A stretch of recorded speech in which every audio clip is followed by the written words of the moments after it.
Social media ముసుగులో honey ట్రాప్కు పాల్పడుతున్న దంపతులను కరీంనగర్ పోలీసులు అరెస్ట్ చేశారు. సోషల్ మీడియా వేదికగా అమాయకులను వ్యాపారవేత్తలను ఆకర్షించి వారితో ఏకాంతంగా గడిపిన దృశ్యాలను రికార్డు చేసి లక్షలాది రూపాయలు వసూలు చేసినట్లు గుర్తించారు. మంచిర్యాల జిల్లాకు చెందిన దంపతులు గత కొంతకాలంగా కరీంనగర్ రూరల్ పరిధిలోని ఆరేపల్లి శ్రీ సాయి నివాస అపార్ట్మెంట్లో నివాసం ఉంటున్నారు. తన ఇన్స్టాగ్రామ్ ఖాతాలో ఆకర్షణీయమైన ఫోటోలు పెడుతూ యువకులను వ్యాపారవేత్తలను మహిళల్లో ప్రలోభ పెట్టేది. ఆమెను సంప్రదించిన వారితో డబ్బులు మాట్లాడుకొని తన నివాసానికి పిలిపించుకునేది. వారు ఏకాంతంగా ఉన్న సమయంలో భర్త రహస్యంగా మొబైల్ ఫోన్లో నగ్న వీడియోలను చిత్రీకరించేవాడు.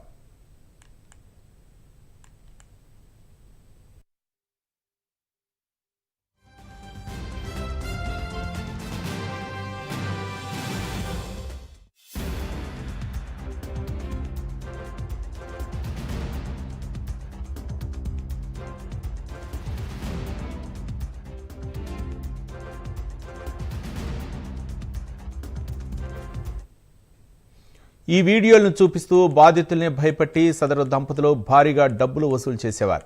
ఈ అక్రమ సంపాదనతో వారు అపార్ట్మెంట్ ఈఎంఐలు కట్టడమే కాకుండా టాటా కారును కొనుగోలు చేశారు. తమ ఇంట్లో ఖరీదైన సోఫా సెట్లు, ఏసీలు ఏర్పాటు చేసుకుని విలాసవంతమైన జీవితాన్ని గడుపుతున్నారు. ఇప్పటి వరకు సుమారు 100 మందిని వీరు ట్రాప్ చేసినట్లు సమాచారం. కరీంనగర్కు చెందిన ఓ వ్యక్తి గత ఏడాది కాలంగా వీరి వద్దకు వెళ్తున్నాడు.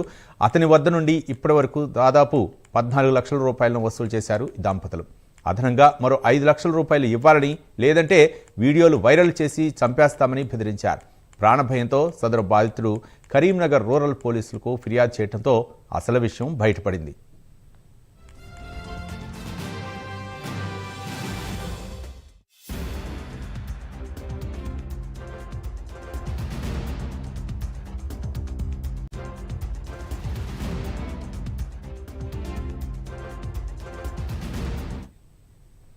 ఏసీపీ విజయ్ కుమార్ ఆదేశాల మేరకు సిఐ నిరంజన్ రెడ్డి ఆధ్వర్యంలో 2 బృందాలు గాలింపు చర్యలు చేపట్టాయి. టేస్టీ ధాబా వద్ద నిందితుల్ని అదుపులోకి తీసుకున్నారు. వారి నుండి నేరానికి ఉపయోగించిన కారు, నగ్న వీడియోలో ఉన్న మొబైల్ ఫోన్లు, బాధితుడి నుండి తీసుకున్న చెక్కులను స్వాధీనం చేసుకున్నారు. నిందితుల్ని విచారించగా వారు నేరాన్ని ఒప్పుకున్నారని మెజిస్ట్రేట్ ముందు హాజరుపరిచి 14 రోజుల రిమాండ్కు తరలించామని పోలీసులు తెలిపారు. 24 గంటల్లోనే కేసును ఛేదించిన సిబ్బందిని ఏసీపీ విజయ్ కుమార్ అభినందించారు. సోషల్ మీడియాలో పరిచయం లేని వ్యక్తుల ట్రాప్లో పడకూడదని, ఎవరైనా ఇలాంటి వేధింపులకు గురైతే వెంటనే పోలీసులను సంప్రదించాలని అధికారులు కోరారు.